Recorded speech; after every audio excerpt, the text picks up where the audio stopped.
Dr. Matt Kenyatta. I'm the Director of Exhibitions and Public Programming here at Temple Contemporary within the Tyler School of Art and Architecture. Welcome to our at-home audience and everyone who decided to join us for this momentous occasion. A little bit of housekeeping. This is being recorded. I hope you're aware of that. If you weren't when we walked in and saw cameras, for everyone online, the same applies to you, of course. And so we ask that you silence your phones, and we have audio going in here that might pick up that. So we want to focus on our very special guests tonight. So thank you very much for that. Before we get into anything else, there's a thing that we love to do here, which is to acknowledge the lands that we stand in and we sit in and we conduct this event in. We gather tonight on the traditional territories of the Lenape-Hoking, the homeland of the Lenni-Lenape people. We recognize the ongoing presence and contributions of Indigenous communities in Philadelphia and honor the continued connection to these lands and waters. The land on which the Tyler School of Art and Architecture sits is Lenape-Hoking, the ancestral land of the Lenape Nation, and we pay respect and honor to the caretakers of this land from time immemorial, and so now and into the future. Acknowledging this history is not only important for tonight, but also consistent with Tyler's commitment to equity and inclusion. And this land acknowledgement is just one small acknowledgement of an ongoing process to be in good relationship with the land and the peoples of the land.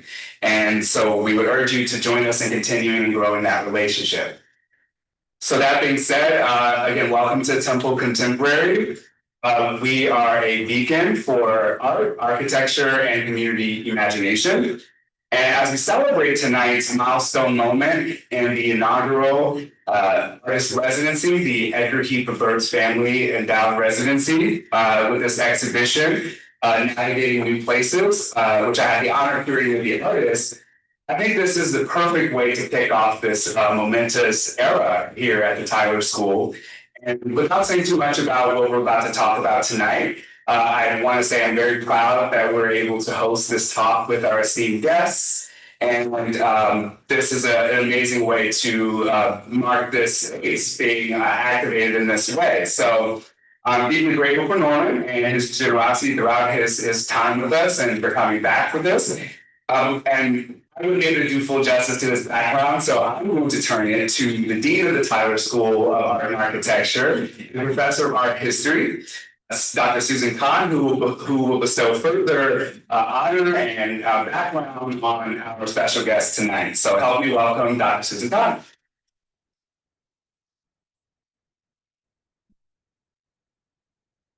Good afternoon, everyone. I don't know if I need this mic, but do we need it for the recording? Yes.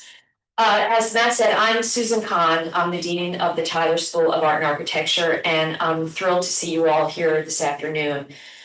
This is a moment long in coming.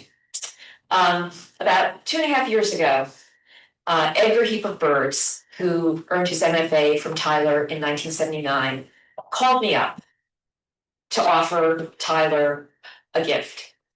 Now, any of you who work in nonprofit, you know that does not happen very often, that someone just calls you up to offer you a gift. And we started a conversation about naming a gallery here at Tyler, and that became this gallery, the Edgar Heap of Birds Family Gallery, and you can see the Edgar Heap of Birds family name on the red signage wall. And in the course of our conversations, we also decided to create the artist in residency for which Norman was the inaugural artist, or is the inaugural artist. And before I introduce Norman, I would just like to say a bit about Edgar. What happened in his life that became a pivot point in which he decided to call us up and make a gift?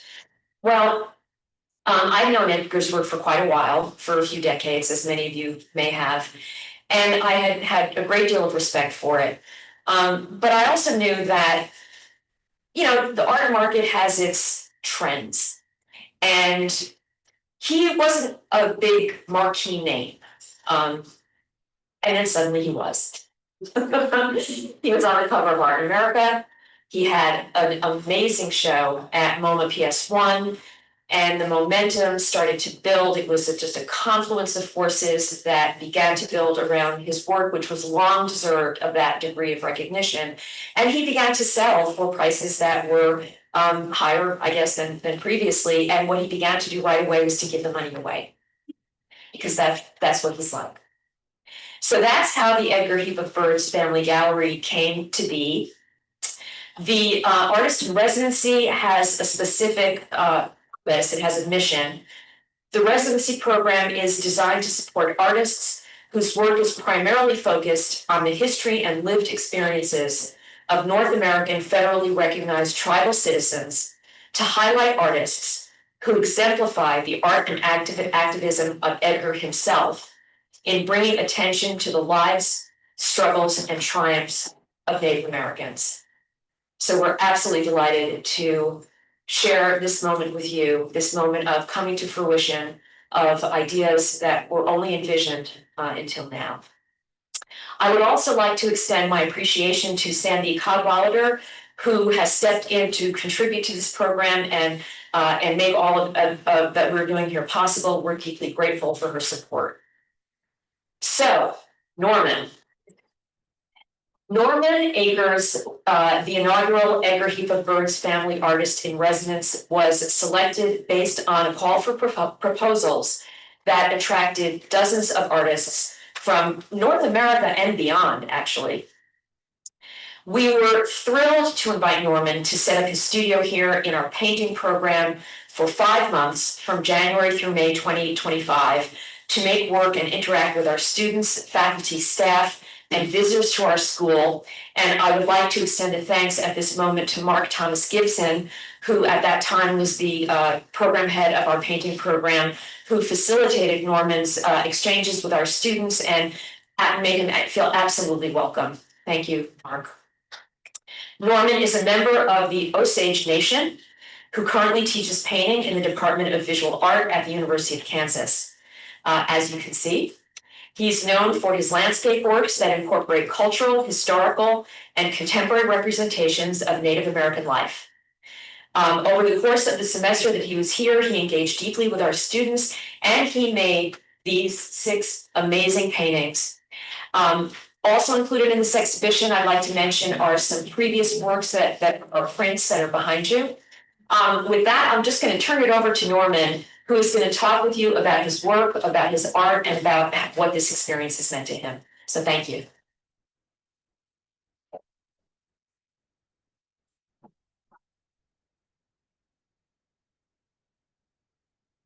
Thank you, Susan, for the wonderful introduction. And again, I just want to thank everybody here at Tyler School of Art and Architecture and Temple Contemporary, and of course Edgar Heap of Birds for putting this residency program together. This has truly been a gift, and I don't know how to express, and I think people have heard me say this many times, that this was so important that I'll cherish it for my lifetime. But again, thank you all. And what I'd like to do today is kind of talk a little bit about where I come from and some of the influences for my work, and kind of go from there. And I'm going to show one image here that I always like to start off with. And this is a photograph of my grandma Eva and her 2 sisters. And at home, we have a saying that your ancestors put things in order for you to live a good life. And this woman did that for me when I was a small child. She put me in our Elonchka dance, and she made things right for me to live a good life. And essentially, I'm here because of that. For Osage people, one of the things that we sort of embrace, and most people, if you're around us for any time, you'll notice this, we have a very orderly way of doing things. Our ceremonies are very orderly.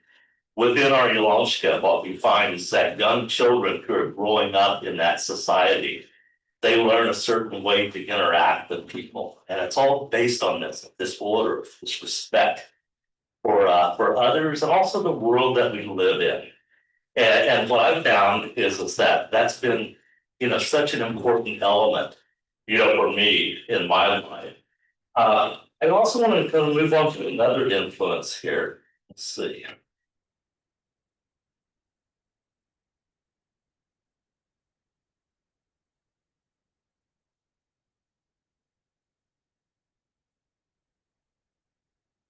Are you not sure how to advance it? Yeah. No, there is a pop-up here. Here.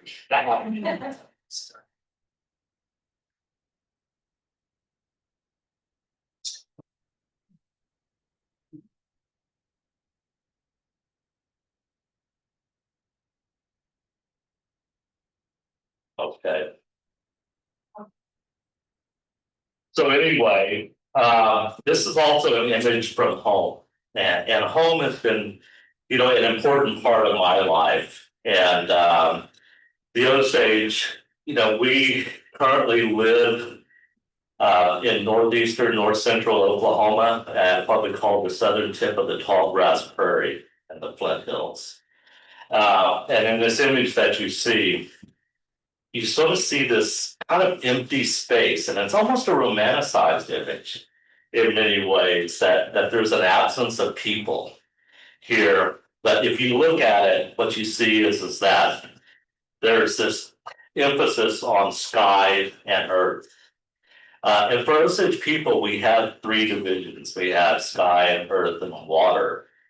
But particularly with this image, when I look at it, what I see is this invisible world. And you look off towards the horizon and you realize that there's things that are out there that you cannot see with your physical eyesight. But also at the same time, if you've ever waded through that grass, there's things that you can't see that are very close to you. And there's a mystery to that. And that mystery is something that has always, always attracted my attention. And but as I said, this is home. But one of the things I want to point out, on the horizon is Kansas. And where I'm standing is Oklahoma. Kansas was our last home before we were moved to Oklahoma. Our last reservation up there was the Osage Diminished Reserve. And when we were moved to Oklahoma, one of the things I do want to stress, that removal process came when our tribe was at a very low point. Our numbers had diminished, due to disease, just due to all these forced relocations. And and when we left Kansas, something that occurred, in our community was that we started realizing our world was changing. Our religious structure, our clan system was kind of breaking up because we were losing people who had that knowledge. And when we got to Oklahoma, we were really pitiful people. We were struggling. But for Osage people, Wakanda has always been a part of our life. God has always been a part of our life. And we got there and we didn't have anything. And our relatives, the Ponca people, they brought us a drum in the 1880s. And we had, and with that drum, we called this dance, and there were songs. That drum kind of renewed our culture. From that point on, we've always practiced this Ilonshka. Also at that time, later, the Native American church came. But one of the things that did occur at that point in time was that old religion was sort of being put away by the elders. And we were sort of told to move forward. And that comment is said, you see it on the wall over there, it said, nothing goes backward. Everything is always moving forward. That's a philosophy that we embrace. And so while some people would say that it was a loss, really in reality, you don't lose things. There's elements that were very important to who we are as beings that have stayed with us. Sometimes they're hard to recognize, but they're there. I'm going to move on to another image here. I took this position at KU because it got me closer to home. It was 4 hours, to home versus 10 hours when I was living in New Mexico and teaching at the Institute of American Indian Arts.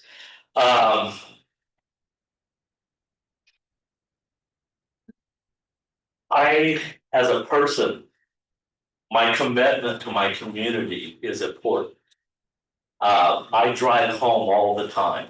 At least once or twice a month, I'm back at home, whether I'm doing something at Gray Horse or I'm doing something in Pahuska with one of the tribal committees. And that's important. As a Native person, it's about giving back to your community. And, this is what I do. But when I drive back home across our ancestral lands, I know that that was once our land. And Highway 99, which I take frequently, is a 2-lane paved road. It goes through the tall grass prairie and the Flint Hills. It's like an umbilical cord. And I know I'm getting there. But this is what I encounter when I cross from Kansas to Oklahoma. You see, leaving Kansas, come again. Well, we were removed from Kansas. Yes. But also, you see a welcome sign to the state of Oklahoma. You also see this signage that says you are entering the Osage Nation Reservation, and also welcome to Osage County. And what you come to realize is that there's all these political entities that are trying to define the place that we call home. And that conversation is still going on. If you look at these signs, they're blue. If you look at that Osage, that you're entering the Osage Nation Reservation, last year the state of Oklahoma required us to take those down. And we cannot use them anymore. But we were given guidelines that we could use signs as long as they were on a brown background. Well, what does a brown background signify? It signifies a cultural attraction. And we're not a cultural attraction. We're a nation. And, and so these questions about borders and boundaries, namings of places has not gone away. It's still here.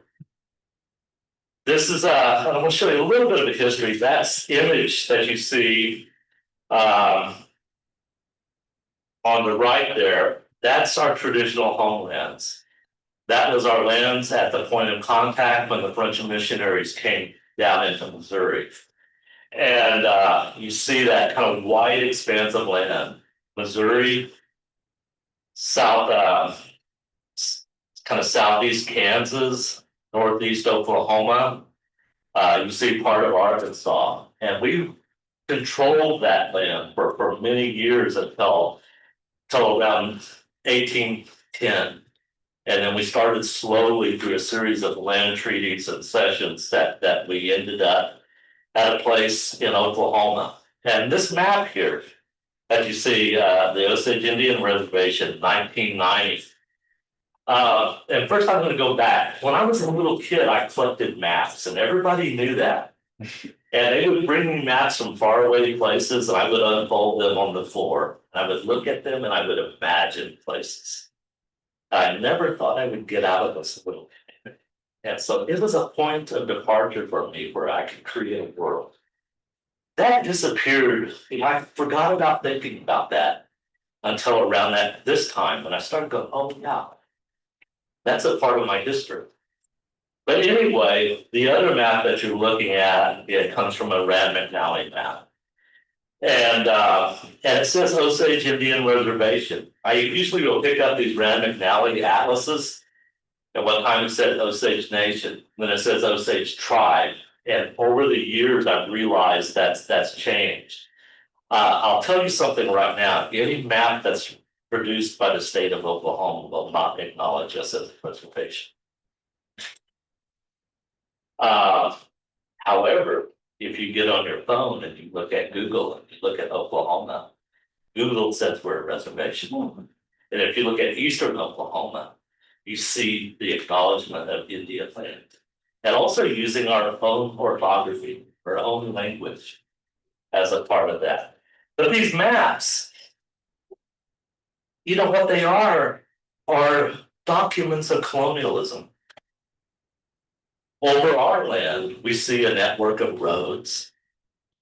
We see new city names. There's an absence of our named places.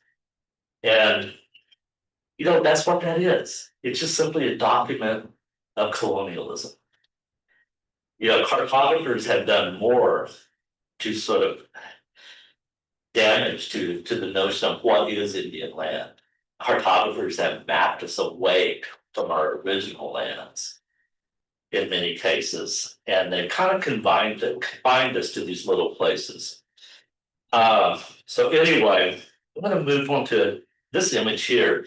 I'm going to talk a little bit about my studio process. And of course, it sounds like I might be a little frustrated with all of this.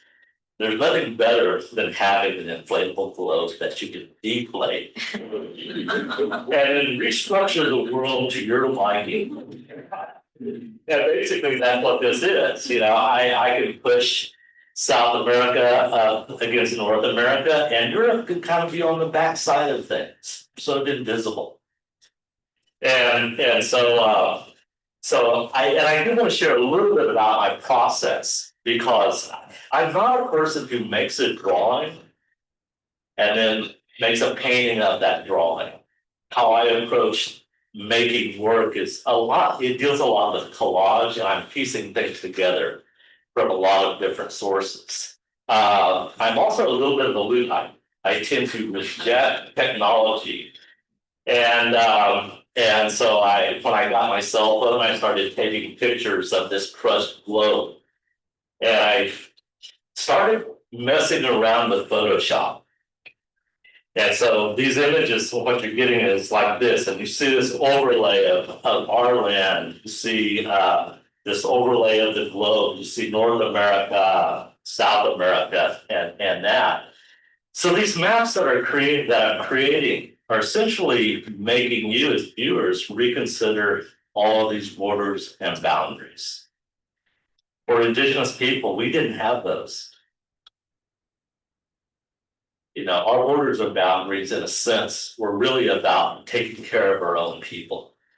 That when we moved out onto the prairie, that tall grass prairie was like a breadbasket for us. All of us, Cheyenne people, Kiowa, Osage, Pawnee, we all went there to hunt buffalo. And there were no borders and boundaries like these maps.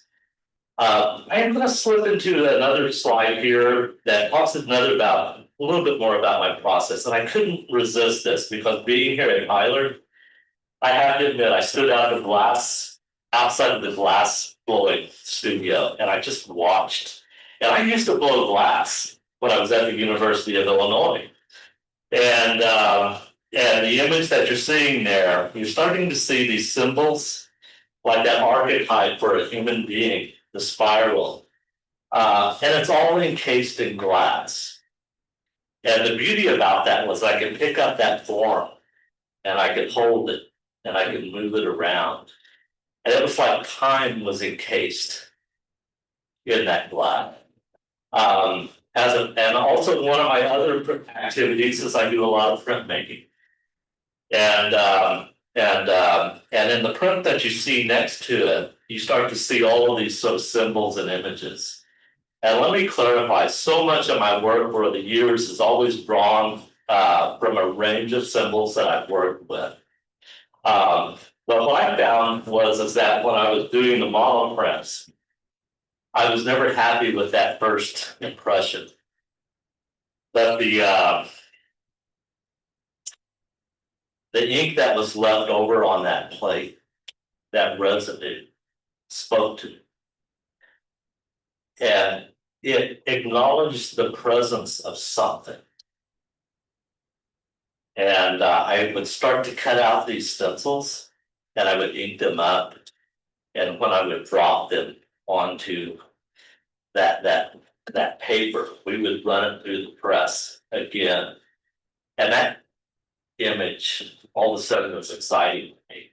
And even the act of inking up a stencil and getting ready to drop it onto that paper, it's still about trying to figure out where something belongs. The sense of trying to find that placement. And that activity really, again, kind of excited me.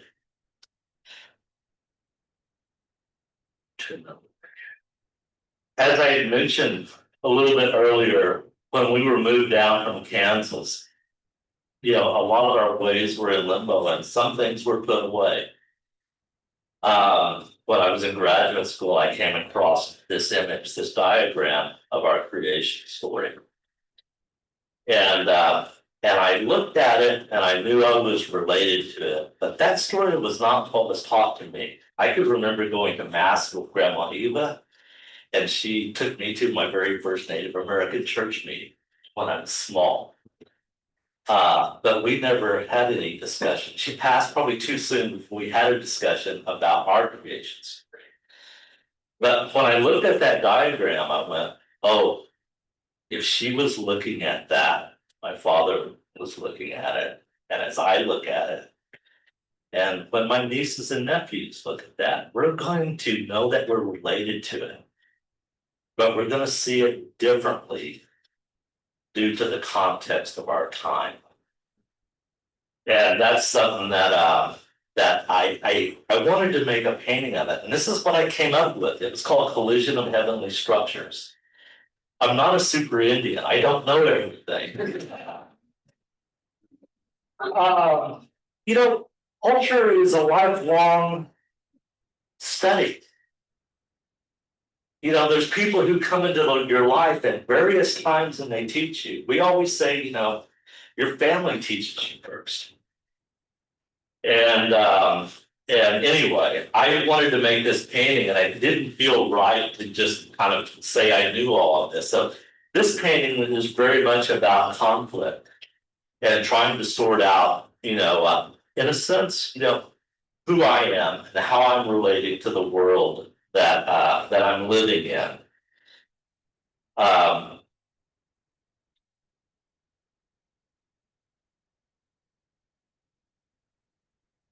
A few years later, I started doing these paintings here where I finally did begin to introduce the maps into my work. And what we see is a painting called, I'm going to use the word, in Oklahoma, they simply say Okisa, but Okitsik. And that means halfway in Osage. And I started to think about that word halfway. What does it mean to me? My father was Osage. My mother was Anglo. I teach in Kansas, away from home. I travel home all the time. I'm always halfway in between places. You're walking on that earth and halfway in between sky and earth. What you see here is that landscape that is reminiscent of home, that western part of our land. You see the map. If you notice that the border between Kansas and Oklahoma is missing. And then you see this great elk. And I'm going to say I looked at stories from home, and there's a story about the great elk, and it's about the formation of dry land for us to live on. It's a long story. I'm not going to repeat it here. But what struck me about that story was that the various elements of the elk were symbolic of land. The antlers and the tines were rivers and streams. That back of that elk was symbolic of hills. And you can break it down further. In that story, there's a struggle where the elk is sort of in the water and the hair mixes in with the mud. And that is symbolic of grass. So we've got these three different representations of land. That physical land, this colonial, sort of element that happened to our land, and then this mythological story, our story. I hate to use the word myth, because that seems to make it sound like it's in the past, but our story about land, and it's all folded together. There's something about, I think, being a native artist that, first of all, if you paint the landscape, you can't escape politics.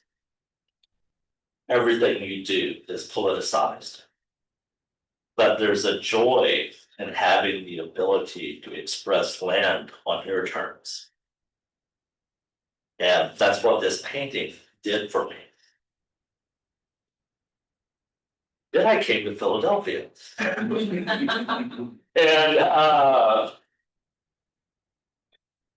what I said, my first week here, and anybody who witnessed when I came here, I was quite excited.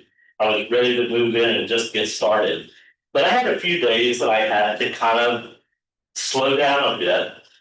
And I started going around the city, and my first thought was, oh, I'm going to do a Liberty Bell painting. I stood in line, went in there, and I looked at it, and I felt weirdly not a part of the story. And I took pictures of it, and I went, it's a piece of bronze and it's broken. Just a little side note, at home when we dance, there's a person that rings a bell that tells us at the different times we have to get ready. But anyway, back to this bell, I walked across the street, went to the visitor center, and I saw this X-ray image of the bell. And that excited me. So I flipped it upside down as a sign of distress and how I was feeling about it. And I started making this painting. And lo and behold, when I did that, I didn't realize this until after the fact, was I put a map from home in the background. And you see that there on the east side of that map, or what I'm going to say, the left side, there's the word Nowata, Lenape, really, which is kind of another slander of Lenape, and Delaware. That was that final point when a lot of the tribes from the east were moved to Oklahoma. That was the stop. And I realized I had made this connection between home and Philly. Also, what you see is that with so much of my work, I try to blend in elements from home and juxtapose those. I remembered hearing a story at one time that someone said, there's this bird that sees things that we can't. And I just had to include this bird, in my painting. And seeing through the myth, which is the title, I realized that this painting was very important to this moment in time. I think for all of us. I mean, while we're moving into this 250-year anniversary, I think we're facing a lot of challenges at this point. And this painting stuck with me. So this is my very first painting here at the residency. I'm going to move on and show a few other pieces here. This is a work called Staying Afloat. And again, what you see is that elf, that central character in my work. And it's floating in this kind of toxic cadmium orange sort of field. There's pollution. Clearly we see empty water bottles. You see this kind of dripping globe, which kind of makes me think of Sherwin-Williams, and then, of course, I have to be a painter. But what we've got is this central element, this central character from our stories that's simply trying to survive in a changing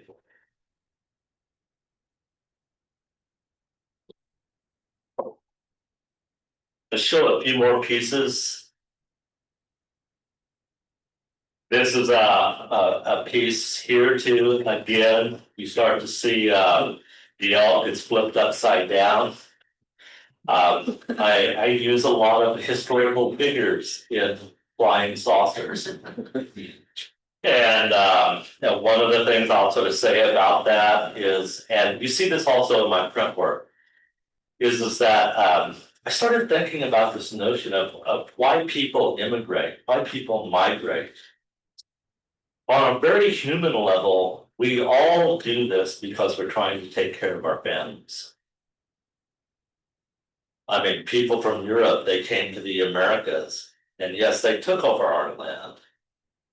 But the reason why they did that, because they were trying to create a new life. Today, they seem like they forgot that. You know, when we're looking at the politics of today, that seems to be absent. But from a Native perspective, they were aliens, they were outsiders. And so, hence, I've got these historic figures floating around in these spacecraft looking for a place to land.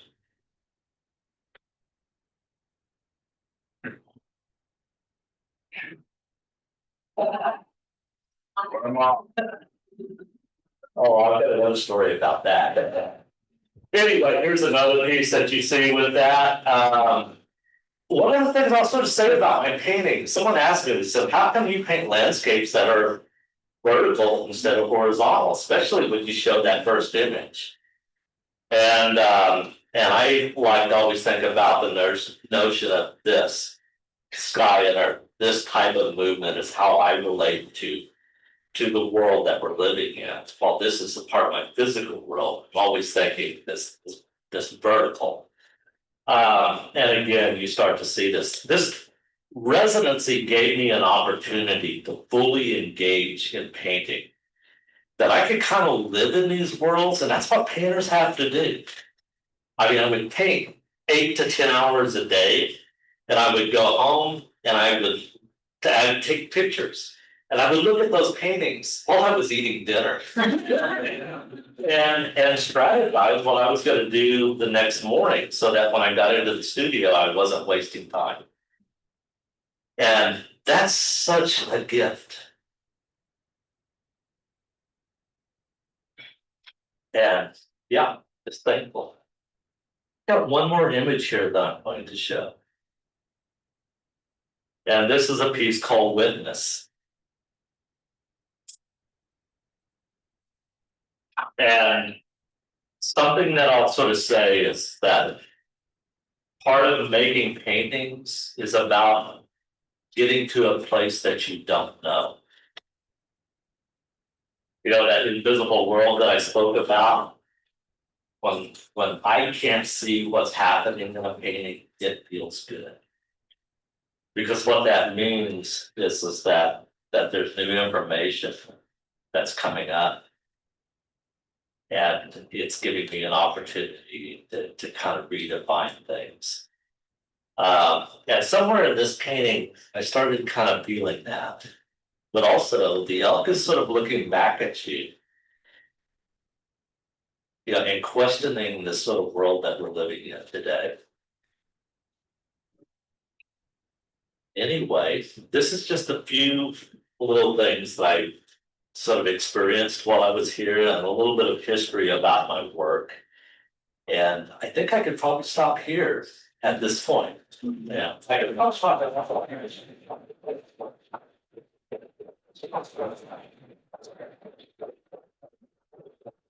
So thank you, Norman. At this time, we're going to welcome our online guests, but also people here if you have questions for him. But as someone who collaborated with you during this residency, I wanted to at least get us going for a few minutes here about the meaning behind this just momentous work that we get to live in right now while we're in this room. And I want to start with asking you about like sense of place. It's all throughout your work, obviously, but one of the things that you and I talked a bit about was how do you evoke this sense of place in your work? And really like the worlds that you've created within this. Can you talk a little bit about that more? You know, for me, I've kind of always been a landscape painter. I used to do plein air painting where I actually went out and painted out on the prairie. And then when I made this switch to these paintings, I realized that the landscape became internal. And that gave me an opportunity to explore many of the issues that I was concerned with. I think even when I'm in the studio, and I had a professor one time that said this to me. He said, "You paint from your feet up." And I was like, okay. But I started thinking about that when I was in Philly. You carry home with you wherever you go. And I heard something one time, and I will give it credit. I heard a speaker one time talking about that she was working with children from Chiapas, and she asked these children this question: "How do you know home?" And one little child said, "I know home through my feet." And the minute I heard that, I was just stuck sitting there.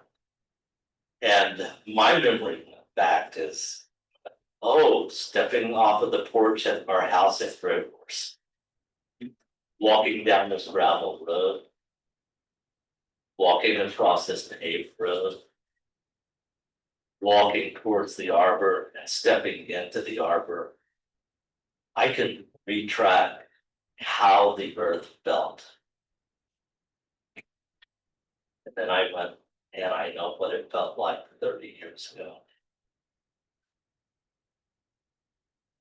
Knowledge is connected to earth. Our understanding of who we are is connected to earth. It's connected to that arbor. It's connected to our houses, our little camps. As we walk around, we're gathering this. When I'm painting, I'm thinking that. And that's that connection, that is needed. Yeah, you've worked through this process and decided to name this show Navigating Places. Yeah. I know a lot of your method would involve walking and lots of exploration that you talked about with this piece here. And so one of the things that I think that the other question I wanted to ask, and I will look to see if we have any questions here, but also online, is when you were writing your artist statement, you were saying that a lot of what you're aiming to do is exist between the gap between the present and the past, right? And how did time and space come together for you, particularly here when you were creating these works? And for me, it's like when I'm talking about the past, so the present and the future, I always think of myself as trying to make work that is very much about the future. But the comment that I walk a lot, when I have the opportunity to walk, and I walk all over Philadelphia, and it was just being in a place where there was a hyper awareness. And I mean, anytime you go to someplace new, you're just so aware. And I became kind of aware of this colonial history. And then looking back at home. And those walks were part of that. This notion of time, I think, in painting, it is just, I don't completely know how to describe that, other than that it's somewhere through the process. I'm always trying to make these connections. Yeah, I want to see if there are hands here, questions. I have 1 and 2, and we have a microphone, so please give us a little time to reach you so our audience at home can hear. Let's why don't we go and we'll leave you in the back. Hi, Norman. Thank you so much for how generously you spoke about your process. I appreciate that. I am noticing something that has me very interested specifically in this painting, but then I see it show up in a few other places. I was thinking about the role of transparency or translucency here in this representation of the Liberty Bell that I heard you describe as like a referencing an X-ray image, but it is also obfuscating the landscape. And then you have the woodpecker that has this ability to see things that are not necessarily visible. And then I started thinking about these spheres that show up in a few places that are also transparent. And I just wonder if you can talk a little bit about that idea. I think on a very basic level, when you look at those spheres or those bubbles are like self-contained worlds. And they're fragile. And they can burst any time. The kind of notion of opacity and transparency is something that fascinates me, because I also think when you deal with cultural knowledge. Right. Yeah. Oh, can you hear me now? Okay. Sometimes I tend to wander. Yes, I am. This notion of opacity and transparency. I think sometimes when you're dealing with cultural knowledge, you also have to be cautious. There's times and certain things that you can reveal, and there's other things that you can't. And I think as being a responsible community member, you have to know when you have to step back. And that's very important. Within all of this layering in the work, there's some things that I allude to a little bit more, but there's other things that I'm not going to talk about, in there. And I tend to self-censor quite a bit in my work because I'm also thinking about our values at home, very much so. And so that's one of the things that that's kind of adding on to your question here, but basically that's how I look at that. Question back here.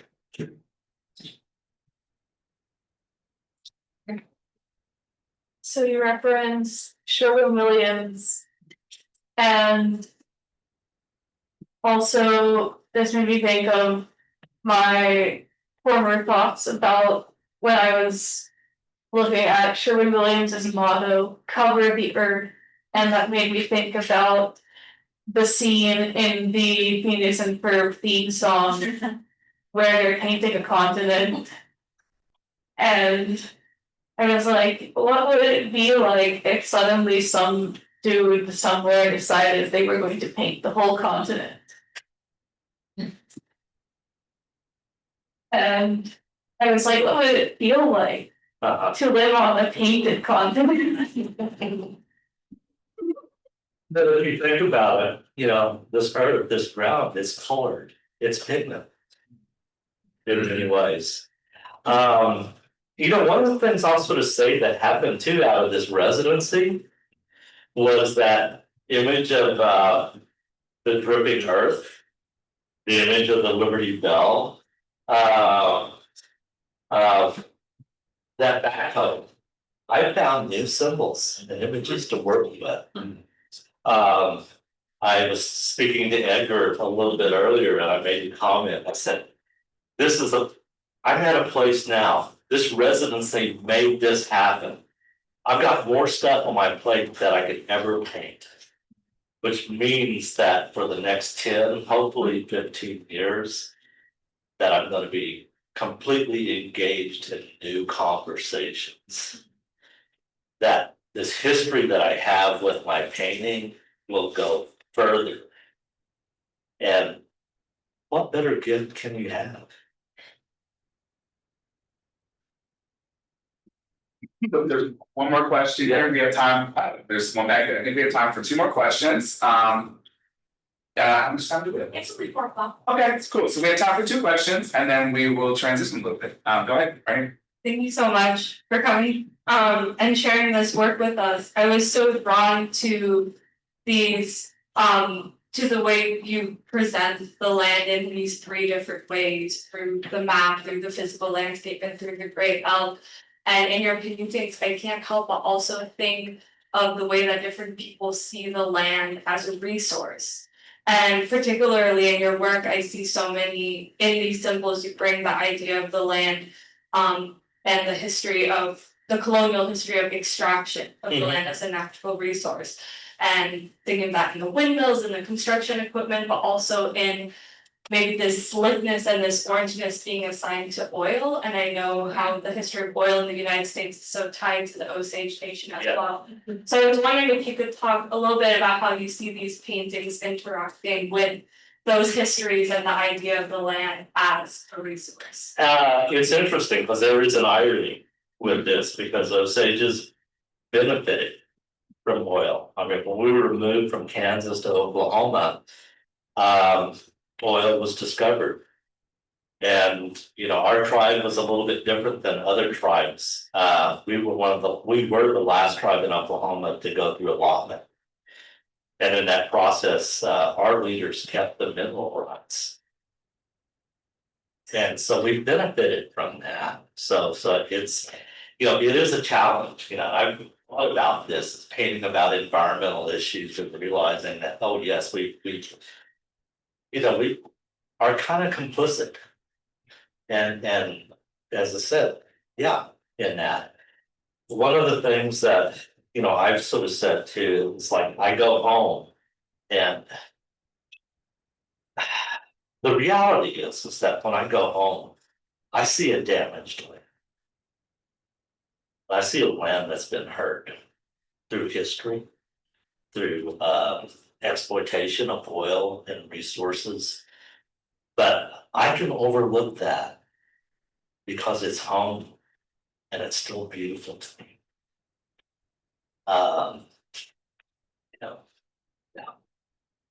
Thank you. And we have one more question in the back.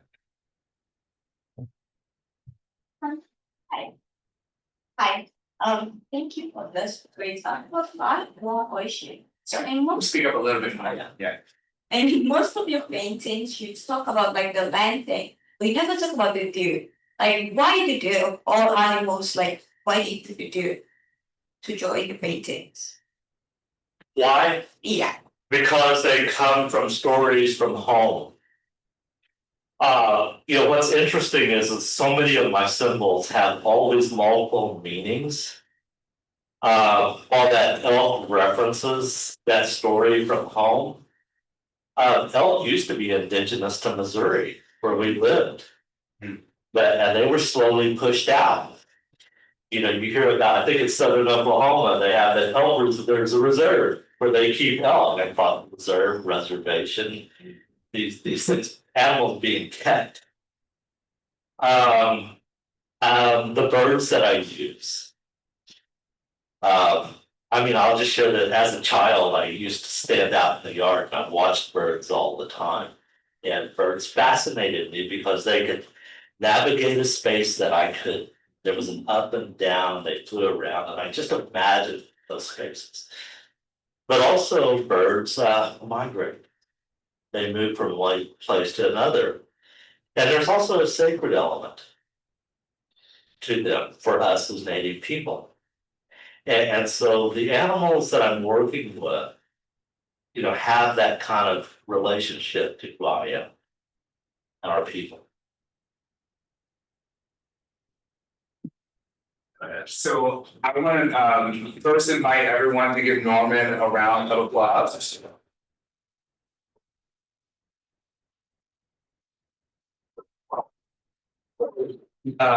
Throughout your talk, Norman, you said the word a lot, gift, and I can think of no better person than Edgar Heap of Birds himself to come up and give some remarks to round out this momentous occasion, inaugurating this space and this like I said, era at the Tyler School in Temple Contemporary. So Edgar, I'd love to have you come and say a few words.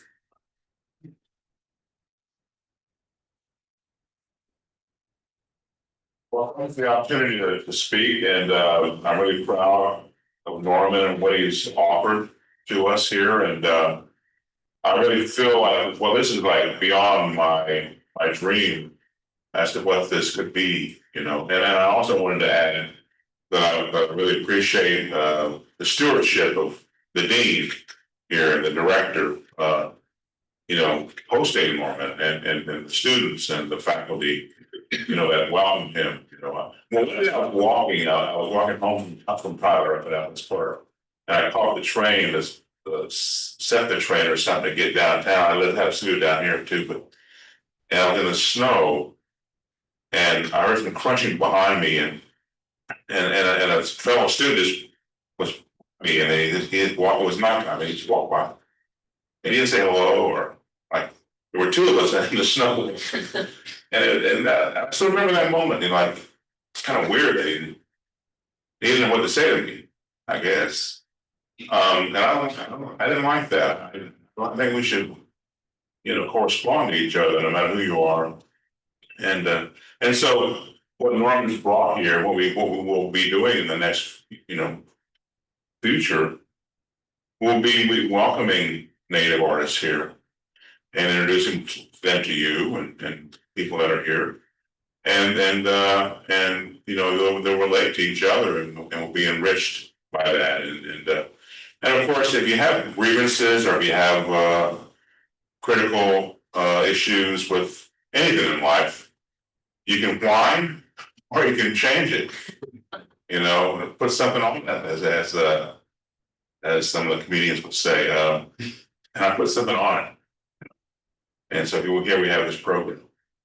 But I wanted to tell you, I'm just proud of what Norman's done, and I feel he set the bar high. So the next people that come, good luck. Good luck with that. Good luck. I've done residencies in South Africa and Cape Town at Great Moore.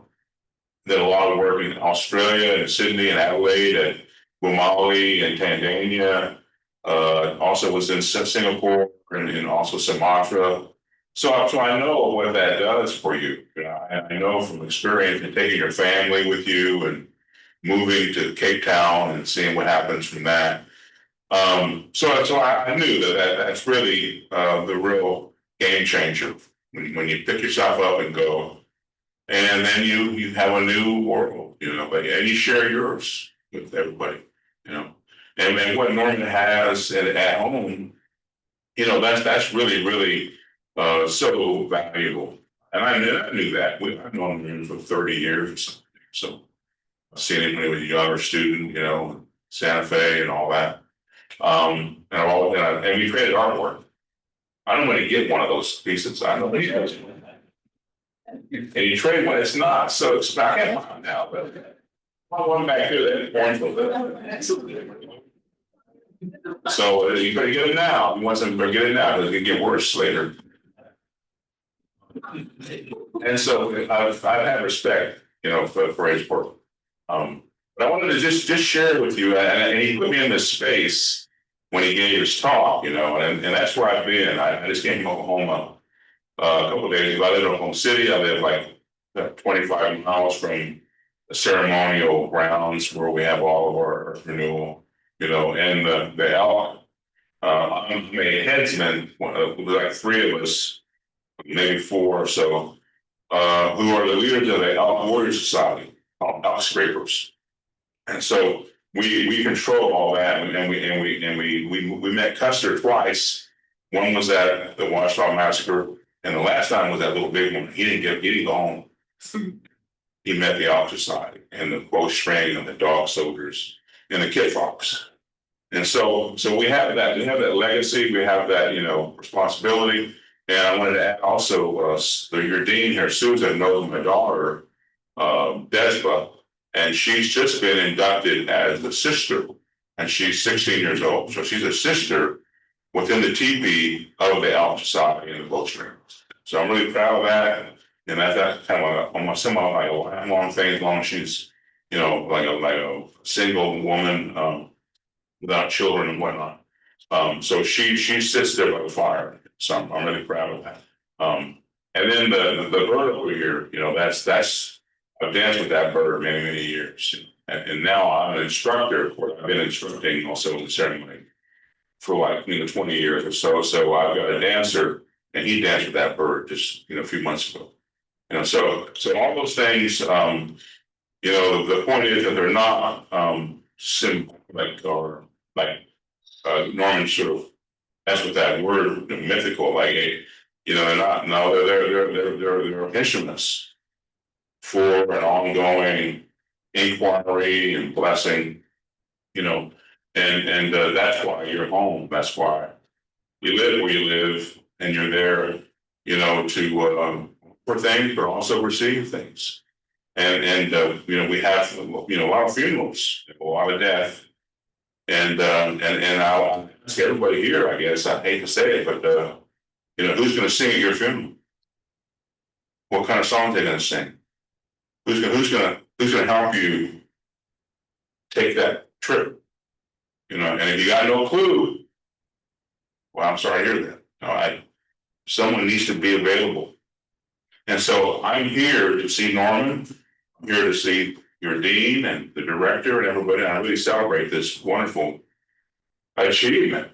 But I also came. Be very frank with you. I came to offer a blessing for a very ill friend.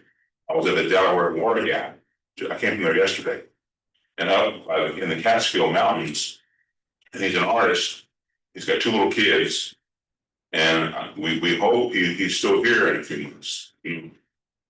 Yeah, whatever we could from that teepee, from that society, from those ceremonies, and I did what I can, and that's why you learn that, so you can use it, and he needs it. And he said, I talked to the family, the little kids 2 days ago, and they said, no one talked to us like this about what to look at as a continuum. How do we understand the continuum, which Norman's, hit on here tonight. And so it's really important, that this residency hopefully continues to select this with Norman's kind of vision, because we're able to extend his vision, sponsor his vision, and then of course for you it becomes this huge enrichment. Because you don't get this anywhere. It's not New York City somewhere. It's not over there. They don't understand any of that. So it's like we need to have that here. And if there's a good entree here, support for here, well, then we'll have much more learning. And he's going to go home now. He got a new studio. He probably won't be teaching much anymore. He'll be working on this art, and that's going to be wonderful for the world to see his work expand, and for him to be immersed even more into the society. I mean, the tribal society, and so, and I always say, I'm pretty critical, but I always say that if you don't go see the elders, you don't learn the ways that the Amanshka he's talking about is really important. And it's way beyond a lot of how people perceive ceremony in America, But if you don't have that, then someday, if you're an artist, you won't have culture to paint about. There won't be one. You'll have one in the book. You'll be reading about it. Read books about Cheyenne people. I don't need to read books. I'm not. I just listen to what the elders told me, and I go make the prayers and those kind of things, and so I'm informed by reality. And then one closing thought is that Norman, I really like what he said about what's appropriate to talk about and what's not appropriate to talk about.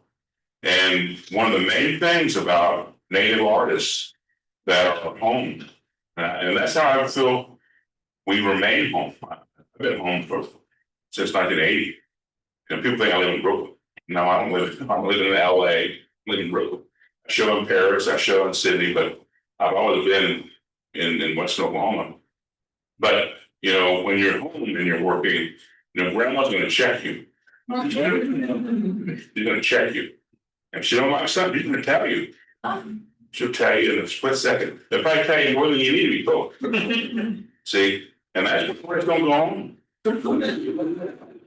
They play the game and Chelsea, whatever. Nasty words for that. I mean, that's that's so. And then they get picked and pushed forward, and it gets worse. Because grandma didn't check those people. You're in Venice, LA, Santa Monica.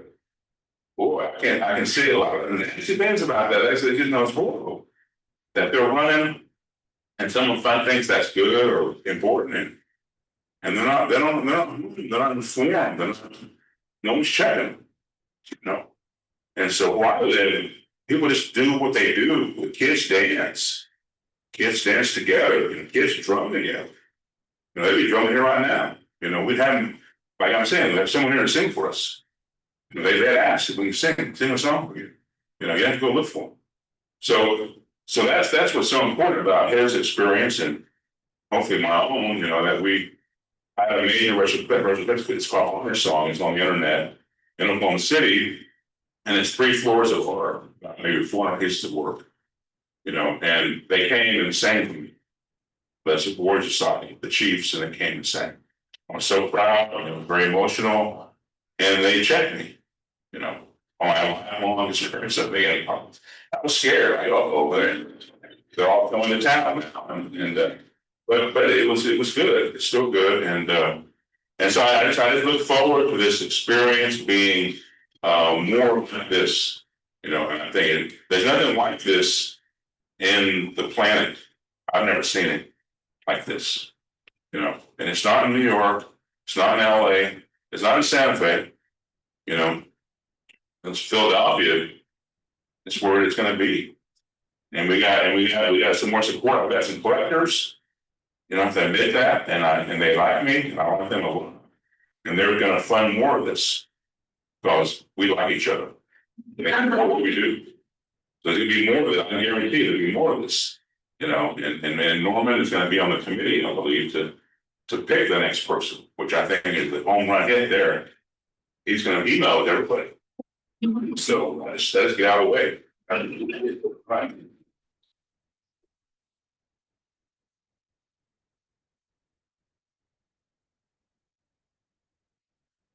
Stay right here. Okay. So we have a little bit of a surprise. I want to say, Norman, one last thing. We in the spirit of giving and also in just a contemporary spirit, we want to always give people their flowers while we can. So on that note, we just want to say we missed you. We really appreciated our time with you. It was a joy to spend a day beforehand coming here with you. And on behalf of Temple Contemporary, thank you so much.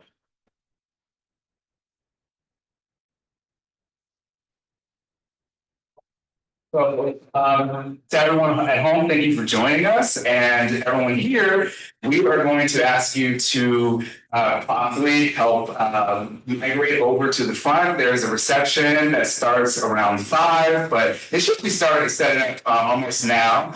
And we're happy to host you in front. Enjoy the rest of what other shows that are on view right now. And again, come back again. Thank you so much for coming tonight.